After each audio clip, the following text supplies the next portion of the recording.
Hey everyone, thanks for tuning in. If you're new here, consider subscribing. It really helps keep these stories coming. And while you're here, let me know in the comments where you're listening from. Now sit back, relax, and let's get into the story. I remember the last normal morning more clearly than anything that came after. It was a Tuesday in early September in Kennewick, Washington.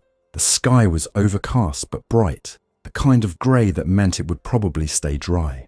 I had coffee in a chipped white mug, the local news playing on the small television on my kitchen counter. The anchors sounded tense. A public health emergency, they said. Cases were appearing in Seattle, Spokane, Portland. People were collapsing, getting back up, attacking others. At first it sounded like one more strange thing, in a world that had plenty of strange things already. By the time my mug was empty, the footage had changed. They were no longer talking about isolated incidents. They were showing live shots. A police cruiser on fire in downtown Seattle. A traffic pileup on Interstate 5. An aerial shot of a hospital entrance with people pushing and shoving at the doors, while staff tried to hold them back. The sound was full of shouting and emergency sirens. The anchor's voice shook when he read the ticker that ran across the screen. Stay inside. Avoid contact with anyone showing aggressive or confused behavior. Await further instructions. I was a construction worker, not a doctor, not a soldier, not someone important. My name is Daniel Hayes. I had spent the last decade pouring concrete, framing apartments, running heavy equipment on job sites around the Tri-Cities. I knew how to read plans, tie rebar, and make things stay standing where they were supposed to stay standing. Watching that television, I had the slow, steady feeling that something was leaning the wrong way, and nothing was going to stop it from falling. My phone buzzed on the table. It was a group chat from the crew. Someone sent a clip from social media, a shaky video outside Cadillac Regional Medical Center in Richland. There were people in hospital gowns stumbling out into the parking lot. A security guard tried to push one back. The patient grabbed him and bit his neck. The person filming dropped the phone. The video stopped. I stared at the frozen frame for a long time. The chat lit up with messages, jokes at first, looked staged. Halloween came early. Then someone said there were sirens on their street. Someone else said the police scanner app was full of calls about attacks. Words started appearing more often. Infected. Bites. They get back up. I walked to the sliding glass door that looked out over my small patio and the river beyond. The Columbia River was wide and steady here. A grey-green surface moving past the city. Barges and fishing boats used it every day. There was a walking trail along the bank, a strip of grass, then a drop to the riprap and water. It had always been background, a part of the scenery. That morning, it drew my attention in a different way. It was the only thing I saw that was still moving in an orderly way. The city behind me was already changing. I could hear more sirens than usual. The sound of a helicopter somewhere low. A dog barking several streets over without stopping. On television, the local station cut to emergency alerts. The governor declared a state of emergency. People were told to stay home, shelter in place, avoid travel. Highways were already backing up, as some ignored the advice and tried to leave. I thought about packing my truck and driving out into the countryside. I pictured Interstate 82 full of cars at a standstill, people getting out, arguments breaking out, and if the infection spread the way it looked on the news, that line of vehicles becoming a trap. I had spent enough time working near the river to know that once traffic locked up in the Tri-Cities, it stayed that way. We had seen it during winter storms when a few wrecks froze the whole system. This would be worse. The river kept moving. By noon, the sounds outside had changed from normal city noise to something louder and more disorganized. I could hear shouting on the street to the north. A horn blared and did not stop. Somewhere, glass shattered. A column of dark smoke rose beyond the trees, somewhere near the commercial strip. I shut off the television and stood in the silence of my small living room. The weight of the air felt wrong. I knew, in a practical way, that staying here and waiting for help was not a plan. I also knew that driving out was close to a gamble with bad odds. I wanted a path that did not depend on roads, gas stations, or crowd behavior. My eyes went back to the water. The idea did not arrive as some grand revelation. It came as a string of simple facts. The infected were on foot. They were drawn to noise and movement. Cities and major roads were full of people and machines. The river touched the city, but it did not belong to it. It was a corridor that passed by streets and towns without stopping for them. I knew how to build things that float. On a job 3 summers before, we had constructed temporary floating platforms from drums and lumber to support equipment on a reservoir. The design was simple: plastic barrels lashed under wooden frames. Stability came from width, weight distribution, and low center of gravity. The Columbia here was fast enough to move a lazy craft along without much effort, but not so wild that a broad, low raft would flip easily. It became very clear in my head. If I could get a raft into the water and stay on it, I would not be in a house that could be overrun. I would not be stuck in a truck between hundreds of other trucks. I would be on something alone, moving, with the river below and open air above. No walls to trap me with anything that got inside. No corridor to get blocked. The risk was obvious. Once I pushed off, there would be no easy way back. If I injured myself or lost the raft, there would be no one nearby to pull me out. If the river carried me toward worse places instead of better ones, I would have no control beyond a paddle and a rope. It was isolation in a very literal sense. The alternative was waiting in an apartment, while an unknown number of desperate, confused, or infected people moved through the streets. I listened to one more burst of sirens. I heard the distant crack of gunshots, uneven and frantic. My decision settled into place. I would go to the river. The first step was gear. I had a work truck parked under my unit, an aging Ford with a ladder rack and a toolbox in the bed. It was full of things that had been useful on job sites: ratchet straps, heavy rope, a cordless drill with extra batteries, a small generator, half full of gas, a hard hat, a reflective vest. None of it had been assembled with the end of the world in mind, but it was still better than nothing. I moved quickly. Back inside, I grabbed a duffel bag and started filling it. Clothes that dried fast, socks, a rain jacket, a small first aid kit, my flashlight and extra batteries, a roll of duct tape, a multi-tool, a compact camp stove I used for fishing trips, a small pot, a lighter and waterproof matches. I emptied my pantry into a second bag. Canned beans, soup, tuna, pasta, rice, peanut butter, crackers. Nothing gourmet, just calories that would last. I added the 5-gallon water jug from the corner and as many full bottles as I could fit. Weapons were not something I had planned to rely on, but this was not an ordinary day. In a lockbox in my bedroom closet, I kept a 9mm pistol I had bought years ago when a coworker convinced me to sign up for a concealed carry class. It had rarely left the house. I took it out, checked the magazine, and loaded it. 2 extra magazines went into a side pocket of my bag. In the hall closet, propped behind my fishing gear, was an old 12-gauge pump-action shotgun my father had given me when he downsized from a rural place to an apartment. I checked the chamber, confirmed it was empty, then loaded it with the shells in the box next to it. Birdshot, mostly. Not ideal for anything beyond close range, but better than an empty barrel. I stuffed the shotgun into a soft case and slung it over my shoulder. I pulled on my work boots, laced them tight, and shrugged into my high-visibility work jacket almost out of habit. It had reflective strips and smelled faintly of concrete dust, no amount of washing ever fully removed. On my way out, I grabbed my tool belt and tossed it into the truck cab, then pocketed my phone and my wallet, even though I had a feeling neither would matter much. The stairwell smelled like canned food and cleaning products. One door to a neighbour's unit hung open, the television inside blasting a news anchor reading the same emergency bulletin over and over. No one stood in the doorway. I did not stop to call out. On the street, a sedan sat across both lanes with its driver's door open, the engine still running. An empty stroller lay on its side on the sidewalk. I climbed into the truck, turned the key, and the engine started without protest. The fuel gauge sat just above half. I put it in gear and rolled onto the street, feeling the familiar vibration through the steering wheel.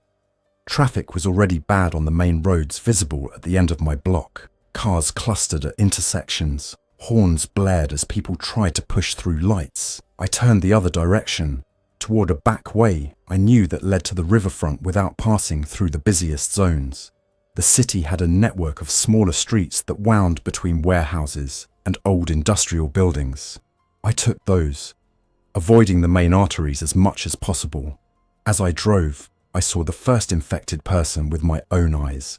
He stood in the middle of an intersection near a small strip mall, clothes stained, head tilted in an unnatural way. A woman ran toward him, shouting something I could not hear through the glass. He turned, grabbed her, and they both went down. I could not see details from that distance, and I did not slow down to try. I turned at the next corner, my hands gripping the wheel harder. The closer I got to the river, the less traffic there was. I passed a small boat dealer with a chain across the entrance, and several aluminum fishing boats lined up in neat rows. The idea of cutting the chain and taking one flashed through my head, and for a second I considered it. A real boat would be faster than a raft, easier to steer, more stable in rough water. Then I thought about fuel. Every powered boat depended on gas I would eventually run out of. A raft depended only on current and muscle. I stayed with the raft plan. My destination was a small public boat launch I knew well from fishing trips with co-workers. It had a sloping concrete ramp, a gravel parking lot, and a stand of cottonwood trees on one side. From there, the river was wide and deep, clear of rocks and shallows for several miles downstream. If I could build a raft there, I could launch it without too much trouble. The lot was nearly empty when I pulled in. One truck and boat trailer sat near the water, the boat already gone. The river moved past in its steady way, oblivious to the noise of sirens in the city behind it. The air smelled of water, wet earth, and the faint tang of gasoline from where people had loaded boats in better times. I parked near the trees and stepped out. The first step toward a raft would be the barrels. Plastic drums were the best option. They floated well, supported a lot of weight, and were easy to strap under a platform. I knew exactly where to get them. A half-mile down the riverfront road, there was a small industrial yard that stored agricultural supplies, including blue plastic drums that once held fertilizer or chemicals. We had bought them in the past for that reservoir platform job, washing them out and using them as flotation. If the place was not already overrun, it would have what I needed. I drove back up the access road and turned toward the yard. The gate was closed but not locked. The chain hung loose. I rolled it aside and drove in. The place was quiet. Pallets, spools of irrigation pipe, stacks of lumber, and rows of barrels sat in orderly lines. The main office door was closed. I did not see anyone, living or otherwise. That emptiness did not reassure me. Emptiness meant I did not know where anyone was. I parked near the barrels and worked fast. Each drum weighed around 30 pounds empty. I loaded 8 of them into the truck bed, wedging them sideways and tying them down with ratchet straps. That would give me enough buoyancy for a decent-sized platform. I grabbed several pallets of sturdy wood, sliding them into the bed on top of the barrels. I added a stack of shorter boards and a bundle of 2x4s. Near the back of the yard, I found a pile of decommissioned aluminum road signs waiting to be scrapped. They were rigid, light, and flat, perfect for reinforcing surfaces. Roadwork ahead, speed limit, merge left. I took them all. Before I left, I raided the small maintenance shed. Inside, on pegboards, hung coils of steel cable, boxes of bolts, and a wide selection of hand tools. I took wire rope, turnbuckles, and a heavy-duty bolt cutter. I also grabbed a crowbar and an extra hammer. On a shelf, I found a roll of thick black tarp, the kind used to cover stacks of materials from rain. I rolled it up and wrestled it into the cab. It would serve as my canopy. On my way out, I paused by a small locker with a Red Cross symbol. It held a basic first aid kit and a couple of N95 masks. I added those to my growing pile. The masks would not do much against whatever this infection was if it moved by bites, but they might help against smoke or dust. When I drove back to the boat launch, the river still looked unchanged. The sky was a dull sheet of grey. The smoke column from earlier had grown wider. Distant pops, maybe gunshots, carried faintly on the wind. Every sound from the city felt separate from the water's steady motion. Building the raft was work that made sense to me. It had clear steps and visible progress. I unloaded the barrels, lined them up in 2 rows of 4, and laid pallets across them. I drilled holes through the pallet corners and looped heavy rope through, tying them tight around the barrel ribs. To keep everything square, I used the steel cable, running it in an X pattern under the structure and tightening it with turnbuckles until the whole assembly felt solid. On top, I laid more boards, filling in gaps to form a smooth deck. I bolted the aluminum signs across the boards in a grid, their reflective surfaces patched together to create a stiff skin. I left an opening near one corner to reach the barrels if I ever needed to check them. The result, after 2 hours of sweaty work, was a low, broad platform about 12 feet long and 10 feet wide. For stability, I knew I needed to keep the center of gravity low. That meant putting heavy items close to the deck and avoiding tall structures. I added a low rail on 2 sides using 2x4s and screws, not so much for safety as for something to grab if the raft shifted. The tarp canopy came next. I cut 4 uprights from the 2x4s and bolted them at the corners, rising just high enough for me to sit up underneath. I stretched the tarp over them, fixing it with screws and washers dotted along the edges. At the back, I angled the tarp down to the deck so it would catch rainwater and channel it into a line where I could attach containers. I added a few eye bolts along the edge to hook bottles under. I covered part of the deck with an old rubber mat I had in the truck to reduce noise when I moved. I wrapped the ends of 2 long boards with strips of cloth and secured them with duct tape, turning them into padded paddles. They would not be fast, but they would be quiet. I was lifting the last bag onto the raft when I heard a sound behind me. It was not a siren or a shout. It was a low, guttural sound, the type someone might make in pain, dragged out and ragged. I turned. A man in a dirty polo shirt and khaki pants stumbled from the tree line near the parking lot. His skin was pale, and his eyes had an unfocused, cloudy look. His right arm hung at an odd angle.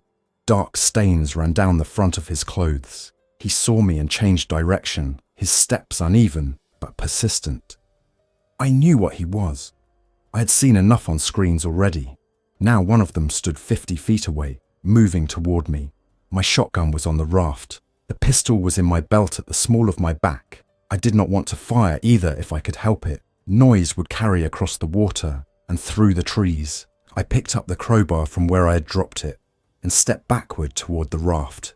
"Stop!" I called out of reflex more than hope. He did not stop. His mouth opened and another sound came out, something between a moan and a growl.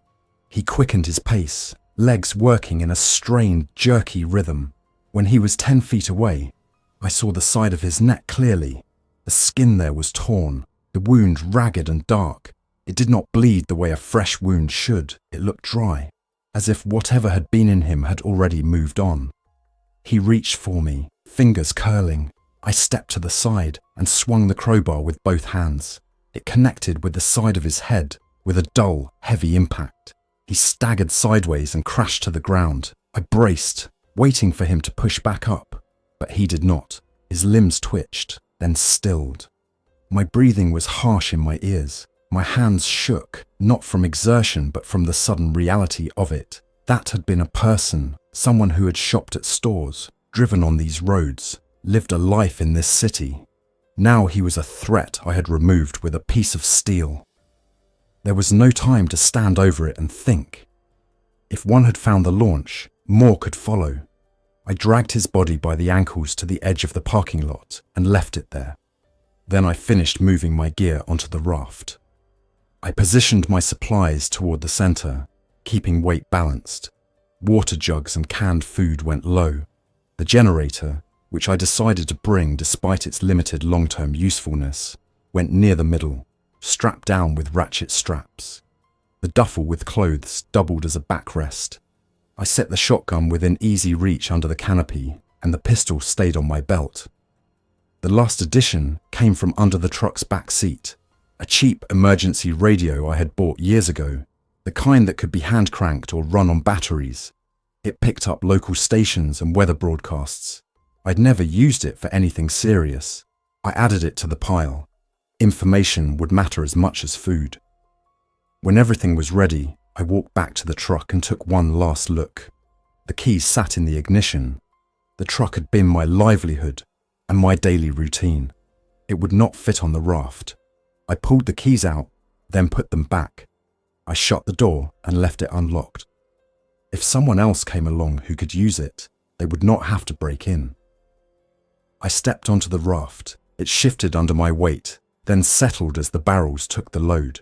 It felt stable but alive, responding to my movement with small adjustments. I untied the line that held it to the dock and picked up one of the paddles.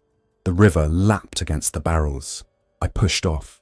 The moment the raft cleared the end of the ramp, the current took hold.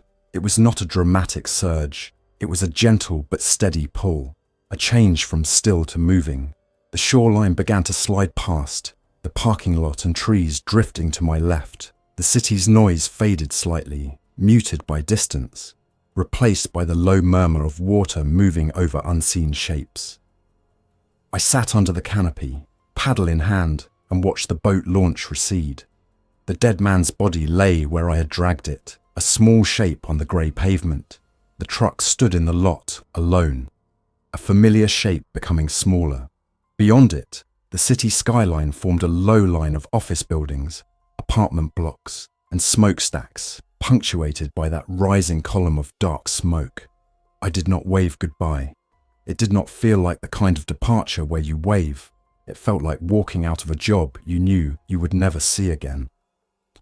As the raft drifted downriver, my world narrowed to what I could see from its edges. The city dropped away behind a bend. On one bank, there were houses set back from the water, their backyards sloping to the trail.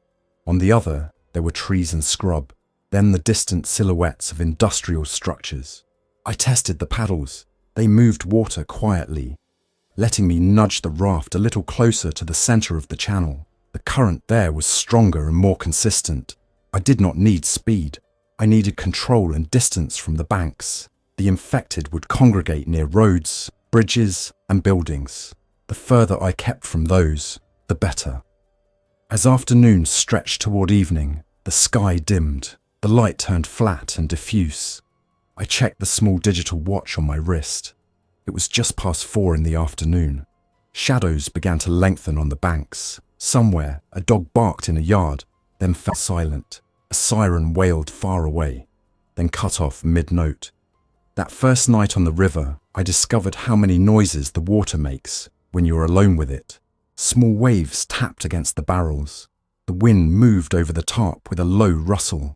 The occasional thump of a branch or piece of debris brushing past the raft reached me as a soft shock through the deck.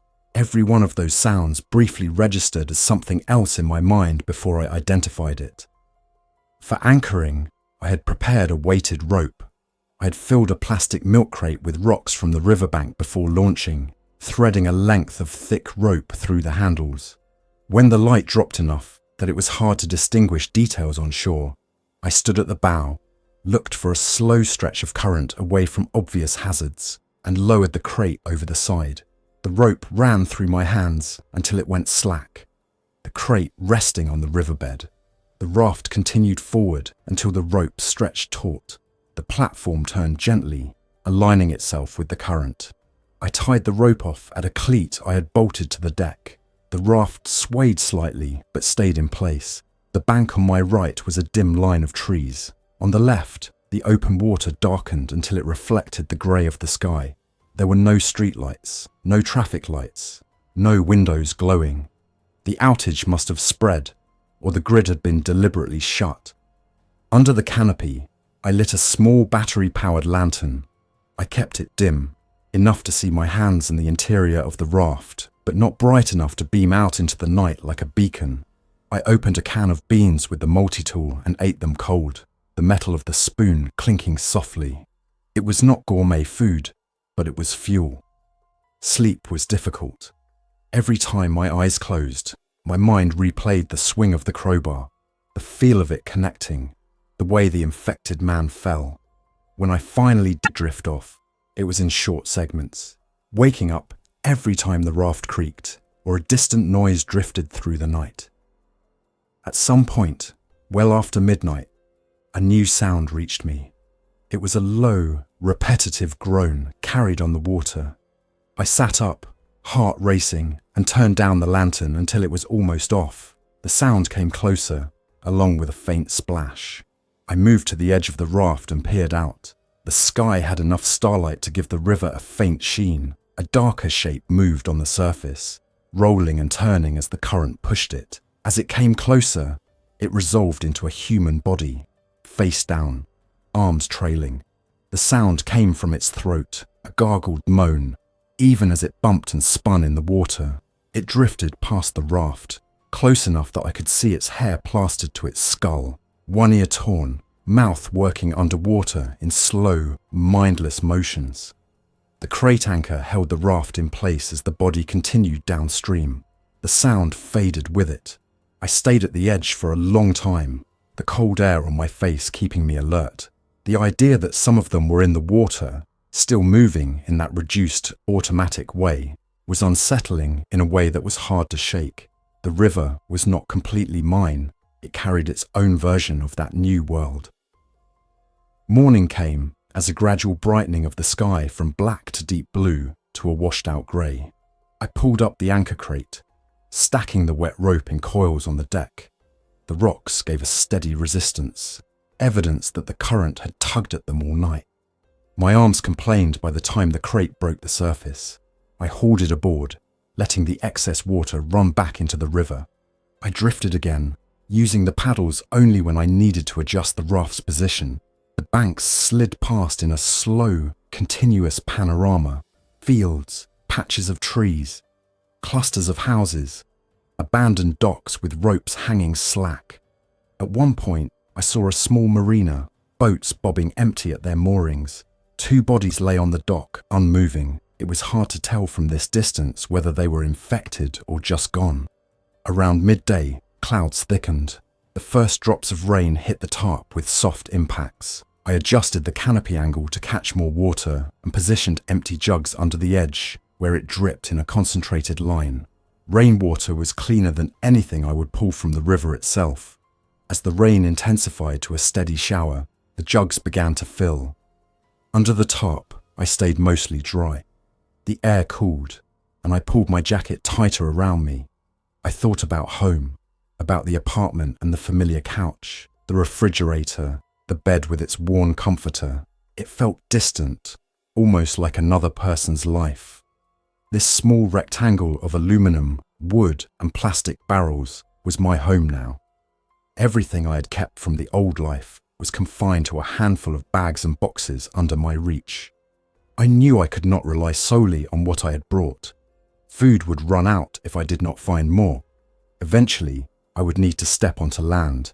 The question was where and how. The first opportunity came on the 3rd day. The sky had cleared by then, and the river curved past a small riverside town, whose name I knew only from road signs. A low dock jutted out near a cluster of buildings that looked like a convenience store, a bait shop, and a closed restaurant. No cars moved on the road that ran parallel to the water. No people walked the sidewalks. Several windows were broken, and a trash can lay on its side in the parking lot. I let the raft drift closer, staying ready to push back with the paddle if I saw movement. The buildings remained still.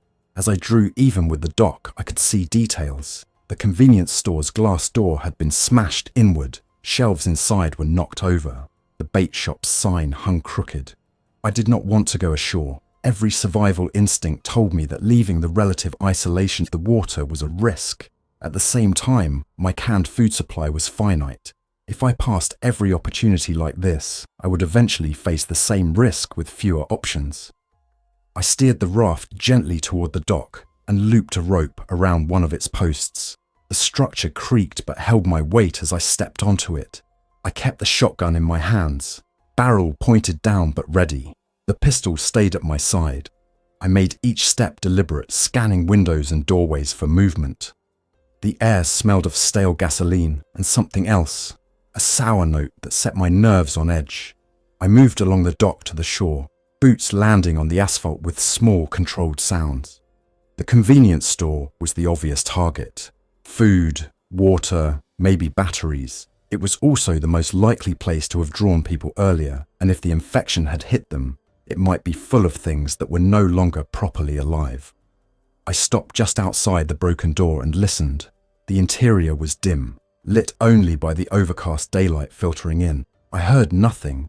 No shuffling steps, no low sounds like the man at the boat launch had made. I edged around the shattered glass and stepped inside. Shelves lay at odd angles. Potato chip bags had been stepped on, their contents crushed into a greasy powder on the floor. The coolers along the back wall were dark.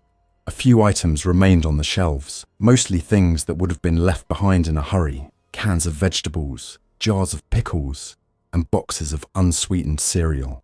I moved quickly, sliding them into my backpack. I found a rack of lighters behind the counter and swept them into a side pocket.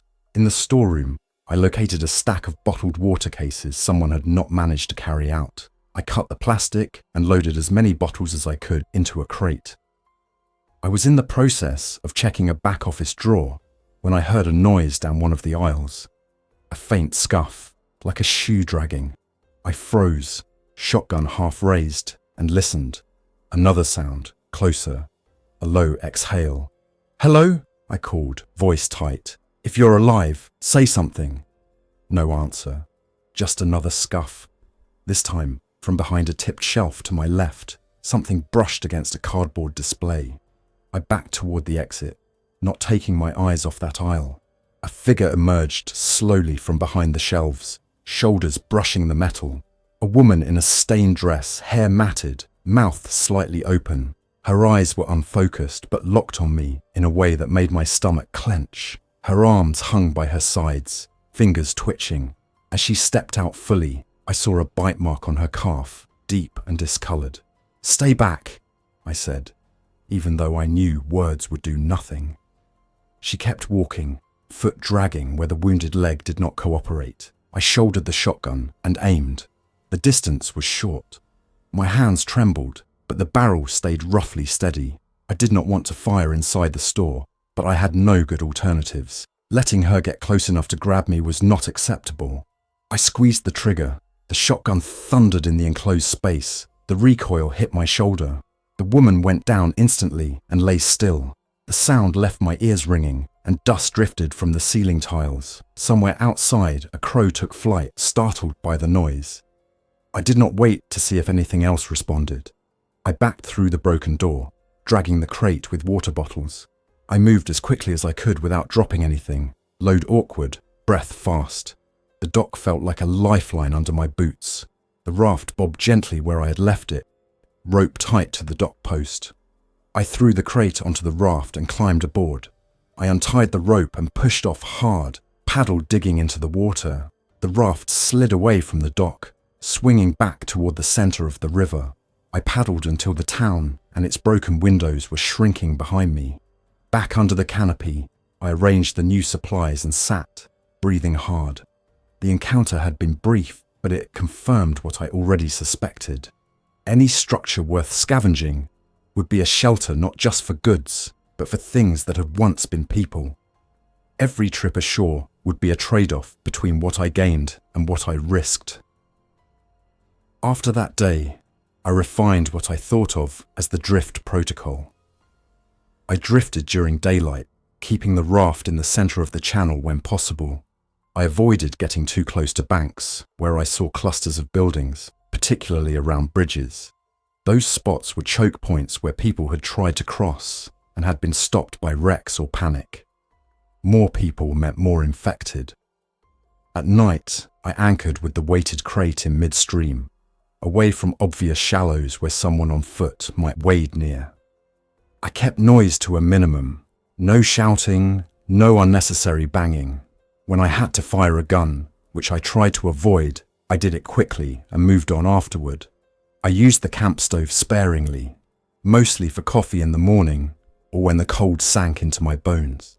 I watched the sky for weather that might threaten the raft. Strong winds could push it off course or throw it against obstacles. The river was not empty of other humans. On the 5th day, I saw another raft. It appeared around a bend ahead of me, smaller than mine, made from 2 kayaks lashed together with planks across them. A man and a woman sat on it, both wearing life jackets. As soon as they saw me, they stood, waving their arms. "Hey!" the man shouted, his voice carrying clearly over the water. "Hey! Hey! Over here!" My first instinct was to paddle away. The second was to at least hear what they had to say. I compromised and stopped paddling, letting my raft drift on its current while theirs drifted on theirs. The distance between us closed slowly. I could see their faces now, drawn and tired. The woman's hair was tied back in a bandana. The man had a short beard and sunburnt cheeks. "Thank God," he said, when we were within easy speaking range. "We thought we were the only idiots out here." "Looks like there are at least 3 of us," I said. My voice sounded strange to my own ears. It was the first time I'd spoken at normal volume in days. "You alone?" the woman asked. "Yes." "Where you coming from?" the man said. "Kennewick," I answered. "Launched near the boat ramp by the trail. You?" "Pasco," he said. "We had a small house near the port. Things got bad fast. We grabbed what we could and got out on a pair of kayaks. Put this together last night." Their raft looked unstable to me, too narrow and high in the middle. Their supplies were stacked and lashed in a way that raised their center of gravity. It would serve, but only if they avoided rough water. "We've got extra food," the woman said quickly. "We can trade. We could tie up, stick together." Her words came rapid, too rapid, as if she was trying to make the offer before I could say no. I hesitated. There was safety in numbers, but there was also risk. I did not know these people. I did not know what they would do if supplies ran low or fear took hold. On land, people had calluses with others, habits, histories. Out here, all we had were what we carried and whatever boundaries we set. "Maybe we keep a little distance," I said carefully. "We can still travel the same way, keep each other in sight. If one raft has trouble, the other is there. But we do not tie together. 2 rafts tied become one thing that is hard to steer." The man looked like he wanted to argue, but the woman put a hand on his arm. "That is still better than alone," she said. "We have a radio too. We can share what we hear." The word radio caught my attention. Mine was in my bag, but the emergency channels had been mostly static since the 2nd day. If they had something with a different range or frequency, it might pick up signals mine did not. "We can talk across the water," I said. "What is your names?" "I'm Miguel," the man said. "This is Tara." "Daniel," I said. We kept our distance, rafts separated by 30 or 40 feet, drifting down the same current. Conversation travelled easily across the gap. They told me about their last days in Pasco, how the emergency room had filled overnight, how police had tried to set up a checkpoint on the main bridge and had been overwhelmed when infected got into the line of cars. They had seen a semi-truck crash through the barrier and block all lanes. They had heard gunfire for hours after that. Their stories matched what I had glimpsed from the river. Bridges looked like someone had spilled a box of toy cars across them and left them there. Some vehicles smoked, others had their doors open. Human bodies, some moving, some still, dotted the concrete. In the late afternoon, Tara pulled out a handheld radio, the kind used by hunters or hikers. She turned the knob and static hissed, then cleared slightly as she passed through different channels. "Most of it is dead," she said. "But we heard something 2 nights ago. Listen." She tuned to a specific frequency and held up the radio. There was static at first, then a voice, faint, but structured. This is Warden Station Delta, McNary Dam. All non-infected civilians. Repeat, all non-infected civilians. Facility is at limited capacity. We will not admit anyone with bites or symptoms. Approach from the south side of the river. Avoid the north spillway. Do not attempt to breach the fence. You will be fired upon if you do not follow instructions. Static swallowed the voice. Then another fragment cut through. Power output limited but stable. Grid down to most of the region. We are maintaining generation for critical infrastructure only. If you can hear this, you're in a better position than most. Stay away from major population centers. Use water routes if possible. We will broadcast this message at the top of every hour on this channel until we can no longer do so. Then nothing but a soft hiss. Tara turned the volume down. It repeats sometimes, she said. Not always the same words, but the same idea. McNary Dam. Some kind of station. They are still there. McNary Dam was downriver, near the town of Umatilla on the Oregon side and Plymouth on the Washington side. I had driven past it many times on Interstate 84, crossing the Columbia on work trips. It was a big hydroelectric installation with concrete, steel, transmission towers, and an army of turbines hidden in its guts. The idea of it still operating, even at reduced capacity, was strange and reassuring at the same time. While cities fell apart, a giant machine kept turning water into electricity. If they are telling people to use water routes, they know what is happening on the roads, I said. They also said limited capacity, Miguel pointed out. That usually means we are already full, but we will not say that outright. They have lights, fences, probably guns, Tara said. I would rather take my chance with the people who have those than stay drifting forever. I thought of the apartment I had left, the city behind me, the infected man at the launch, the woman in the store. Drifting forever sounded better than going back to any of that. It also sounded like a plan that would eventually fail. Food would run out. Fuel for the generator would run out. Equipment would break. My body would wear down. McNary Dam represented something different. Structure, rules, possible safety, possible rejection, possible danger of a different kind, if the people who controlled it were less than reasonable. We are headed that way anyway, I said. One bend at a time. The river only goes forward from here. Over the next few days, we drifted as a loose pair. Sometimes the current pulled one of us ahead, sometimes the other. We stayed within calling distance. At night, we anchored separately, but within view of each other's lantern glow. It was strange but reassuring to see another small circle of light on the dark water. We passed signs of the outbreak everywhere the river touched human structures. A riverside campground with tents still standing, their canvas flapping in the wind, and no campers in sight. A fishing pier with overturned coolers and a single shoe on its planks. A cluster of vacation houses, some with doors open, one with smoke stains above a broken window. In one small town, we saw a cluster of infected at a boat launch, moving slowly among abandoned trailers. Some stood still for long periods, swaying, then jerked into motion when some unseen stimulus reached them. Their presence confirmed that the infection had made it here. We stayed well away, using paddles to keep to the far side of the channel. Food became a daily calculation. Between my supplies and what I had scavenged, I was doing well enough. Miguel and Tara had less. I traded them a case of canned soup in exchange for spare AA batteries and a compact solar charger they had taken from a camping store. We agreed that if one of us made it to McNary and the other did not, whoever got there would mention the other's names to whoever was in charge. It was a small gesture, but it created a sense of shared fate.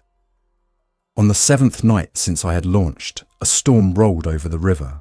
The wind picked up, pushing whitecaps across the surface. Rain came in gusts, slanting under the canopy. The tarp strained against its fastenings, its fabric snapping. The raft pitched more than before, but stayed stable thanks to its wide base and low profile. Miguel and Tara's makeshift catamaran handled it less gracefully. I saw their raft lurch, one of the kayaks dipping dangerously low as a wave crossed under it. "Use your paddles to keep straight," I shouted across the water. "Point your bow into the waves, not sideways." Miguel paddled frantically, trying to obey. For a while, it worked. Then a stronger gust hit, and their raft turned despite their efforts. A wave caught it broadside. One of the lashings connecting the kayaks to the planks snapped. The raft twisted, boards shifting. "We are losing it," Tara yelled. I had a coil of spare rope on my deck. Without giving myself time to overthink, I grabbed it, tied one end around a cleat, and hurled the rest toward them. The rope fell short, landing between our rafts. Miguel lunged, reaching for it, fingers skimming the water. For a moment I thought he had it, but another wave hit, driving their craft sideways again. "Try again," he shouted. I pulled the rope back in, coiling it quickly despite cold, wet hands, and threw it again. This time, the rope landed closer, draping across one of their planks. Tara grabbed it with both hands, wrapping it around her wrist. The strain pulled our rafts together and aligned them more directly into the wind. My barrels rode the waves with a heavy, deliberate motion. Their kayaks bounced and slapped, but held. "Wrap it to something solid," I called. Miguel looped the rope around a crossbeam and tied it off with a quick, messy knot. The distance between our rafts closed until we bumped, wood knocking wood. I braced with my boots against the rail, absorbing the impact. The connection made it easier for them to ride out the waves, but it also increased the load on my lashings. Every crest and trough translated force from their unstable craft to mine. The storm lasted for hours. My arms ached from gripping the rail and adjusting the paddles to keep us generally aligned. Rain soaked everything that was not directly under the tarp. The generator, tightly covered, stayed dry but useless in that moment. The shotgun lay secured under the canopy, its metal oiled but exposed to moisture in a way that made me note to clean it later. At some point in the early morning hours, the wind began to die. The waves flattened back into the river's steady chop. The rain eased to a drizzle, then stopped. I realized my throat was sore from shouting over the storm. When I looked over at Miguel and Tara's raft, they both sat slumped against a crate, faces exhausted. "Still with me?" I called. Tara raised a hand in a tired gesture. "Barely," she said. "You saved us." "It was the rope," I said. "Thank the person who made it." Exhaustion settled in my bones, but there was work to do. I untied the connecting rope and helped them adjust their lashings, adding some of my spare cord where theirs had broken. We checked each kayak for leaks. One had taken on some water, but not enough to be dangerous. We bailed it with a plastic container. In daylight, after some rest and food, we drifted again. The storm reminded me that the river obeyed its own rules, separate from whatever people did along its banks. It could be a friend that carried us away from danger, or it could be a force that turned against us without care. As we approached the general area where McNary Dam lay, the landscape changed. The river widened. Transmission towers marched along the banks, their steel frames supporting lines that sagged under the weight of empty power. The sound of the water changed, a low, continuous rumble underlying the normal flow. It vibrated in the air, deep and steady. On the morning of the 9th day after I left Kennewick, we saw the dam. It started as a low line on the horizon, a strip of concrete stretching from one bank to the other. As we drifted closer, details emerged. The spillway gates, some open, some closed. The control structures rising from the main span, large cranes frozen in place. On the south bank, rows of buildings and parking lots. On the north, a fenced area that looked like a maintenance yard. The water near the dam's face churned, white and turbulent, where it dropped through the spillways. We were far enough out that our section of the river stayed relatively calm, but the change in elevation and speed was visible.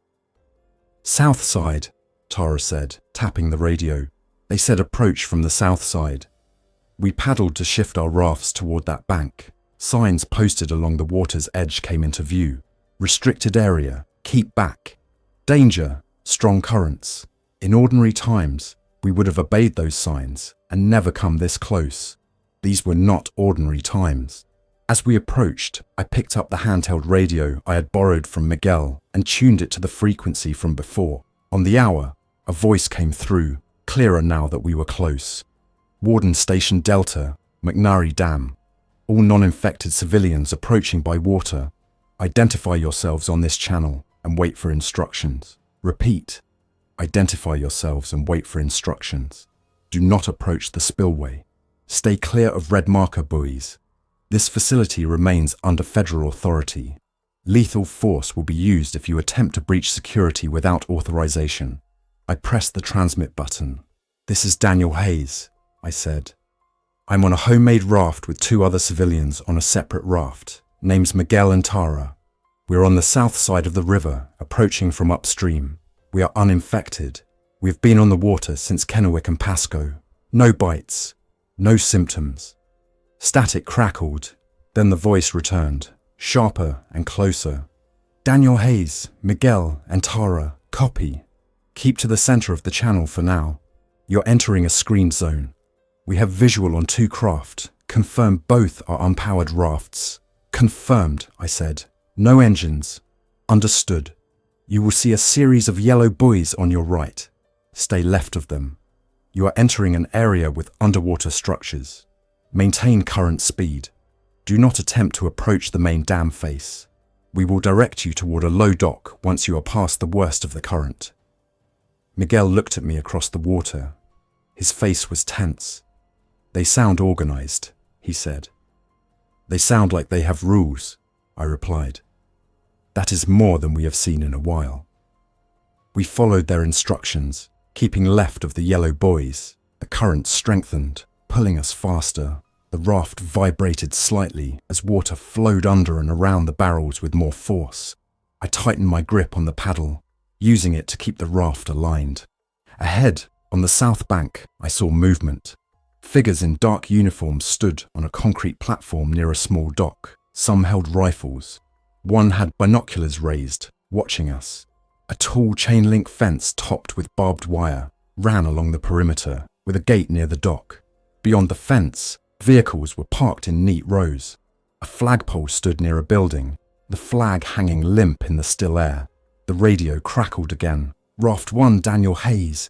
You are slightly right of ideal. Paddle left 2 strokes. Good.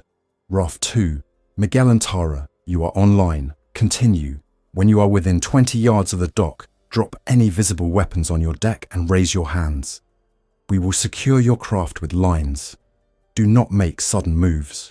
Do you understand? I understand, I said. Miguel's voice came over the radio next. We understand. The idea of dropping my weapons where strangers with guns could see them made my muscles tighten. The alternative was staying on the river forever. I picked up the shotgun, carefully, and laid it on the deck in plain view, the barrel pointing away from the dock. I kept the pistol in its holster, but moved my hand away from it. The raft drifted closer to the dock, the figures on it resolving into individuals with distinct faces under helmets and caps. As we came within the distance they had specified, I set the paddle down and raised both hands, palms open. Miguel and Tara did the same. The men and women on the dock watched us, their rifles held at a ready angle, but not pointed directly at us. Ropes flew from the dock, arcing over the water. One landed on my deck. I grabbed it with my fingers, careful to keep my other hand visible, and held it loosely. The person on the dock pulled, guiding the raft into contact. The impact was firm, but controlled. 2 more lines were attached quickly to cleats. My raft stopped moving, tied to the solid structure. A voice called down, "Stay seated. Do not stand until instructed." I did as told. From this angle, I could see more of the people on the dock. They wore a mix of uniforms. Some had the dark green of federal law enforcement. Others wore the lighter tones of facility staff. A patch on one sleeve showed the emblem of the Army Corps of Engineers. Their faces looked tired, but their movements were precise. A man with salt and pepper hair, a tactical vest over his uniform, and a sidearm at his hip stepped forward. He held a clipboard in one hand and spoke in a steady, projecting voice.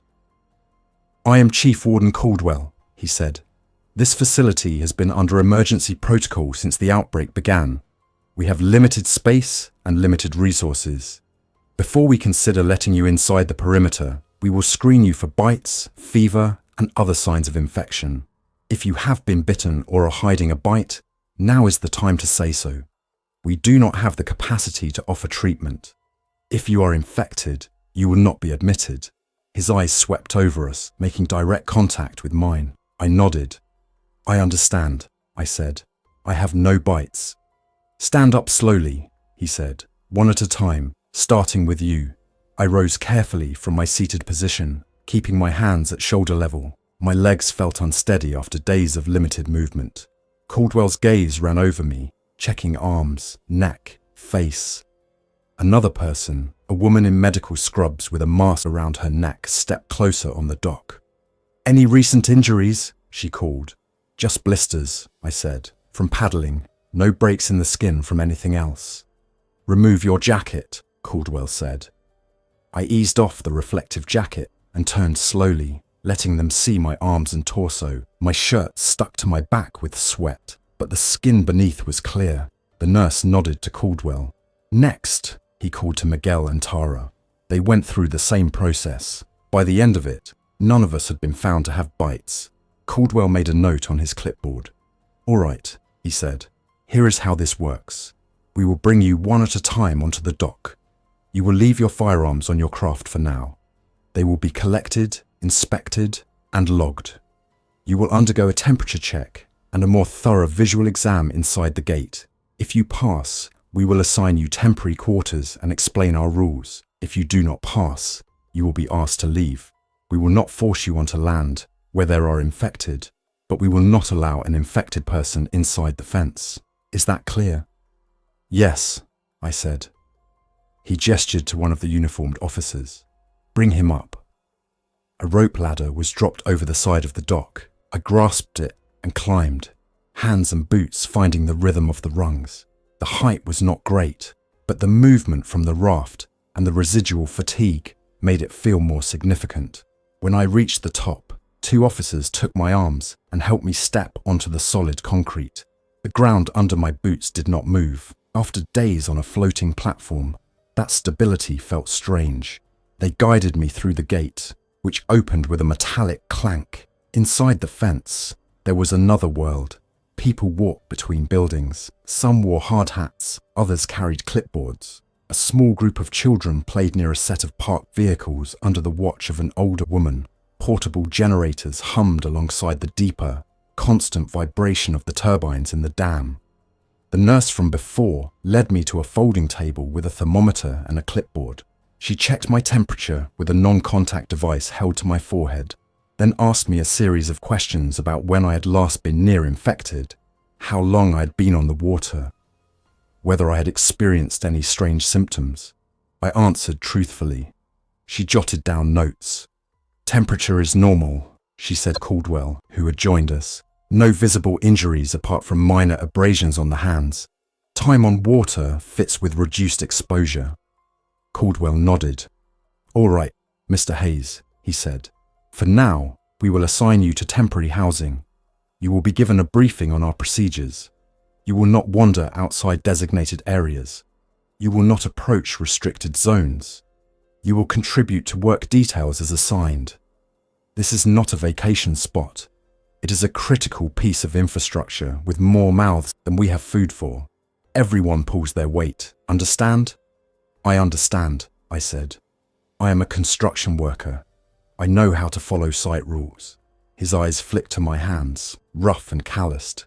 He seemed to approve of what he saw. "Good, we can use that." He turned to watch as Miguel and Tara were brought up and processed. They passed their checks, and relief showed on their faces in a way that made my chest tighten. We had drifted together for days, shared food and stories, and now all 3 of us were inside a place with fences and electricity.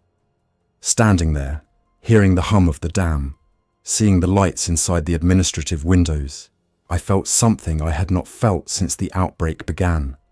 It was not joy, it was not safety, It was the possibility that there might be a shape to the future that was more than just drifting and reacting.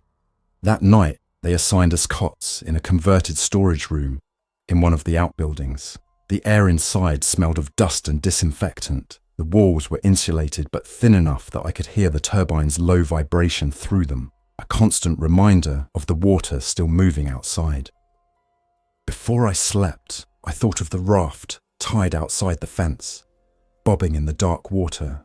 It had carried me away from the city and down the river, through storm and quiet, past towns and debris and infected in the water. It had been my home. Now it sat just beyond the perimeter of a place that might become my new home. The river did not stop for any of this. It flowed past the dam, forced through turbines and spillways, rushed around concrete and steel. Beyond, it continued its journey toward places I had not seen and might never see. The current still moved. I'd stepped off it for a while. Whether that was a good choice or a bad one was something I would learn in the days to come. For now, I lay on the cot, listening to the hum of the dam and the quiet breathing of other survivors in the room, and let sleep finally come, without waking at every creak and splash. The drift protocol had carried me here. Whatever came next would need a different set of rules. Thanks for listening. If you enjoyed this story, don't forget to like and subscribe. Your support keeps these creepypastas coming. Until next time, stay alert, stay safe, and never ignore the feeling that something is watching.